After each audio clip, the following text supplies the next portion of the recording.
So we're going to start things off today with interacting with the crowd a little bit. So can any of you imagine a world without meat? No. And, well, that's good, because we probably wouldn't all still be here. So, background on vegetarians. 59% are female and 41% are male. Couldn't really tell you why, but evidently men just know that they need meat. There are many different types of vegetarians. Some are vegans. Vegans have a stricter diet where they don't eat a lot of animal products, where vegetarians just don't eat meat. Like I said, all the types of vegetarian diets are different, just depending on the person. Most people convert for health reasons or animal rights because they like animals and don't feel that you should eat them. But they're here for a reason. And vegetarians should always monitor their vitamin intake, as they will be low on many nutrients, being that they don't eat meat. So vegetarian diets often lack essential nutrients, including vitamin B12, zinc, and iron. 30% of one's diet should be meat.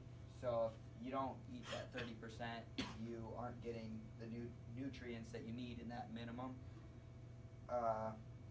There's a lot of different types of meat that you can use to get that 30%. Fish,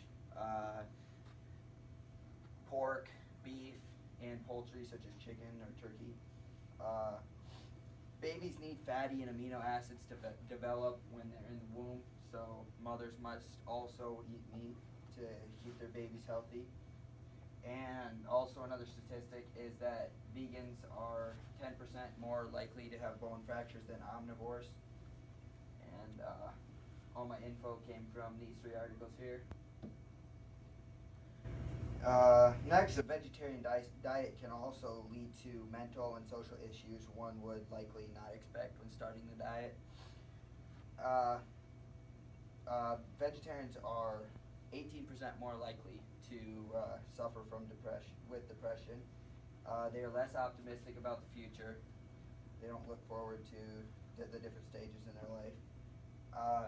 You can't stop eating meat cold turkey either. It's too much of just like a random stop in your diet. You got to slowly take yourself off it if you would want to, which I would not recommend, because even if you stop slowly, it's not going to be a good stop.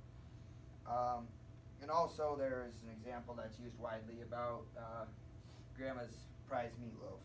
You don't want to offend your family. If you go to a family gathering where your grandma made her meatloaf that she's made for years and you suddenly don't want any, she's going to be offended that you don't want to enjoy her food. And then you got a whole bunch of people upset at you, and it starts a family feud. And also, it can create a problem at restaurants. If you go to a restaurant, many restaurants aren't going to have very many vegetarian meals, and if they do, they are likely not choices that you're going to want to eat.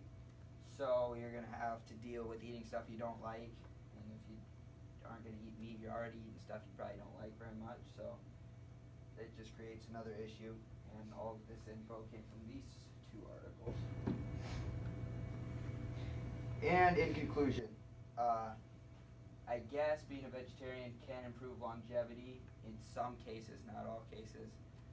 And meat does have its negatives, but all in all, it is an important part of society's diet. You need both meat and vegetables to live healthily. Does anybody have any questions? What is your stance on cannibalism? I would not be a cannibal. Why? Because it's illegal. So You need meat, but you need living meat. Is illegal.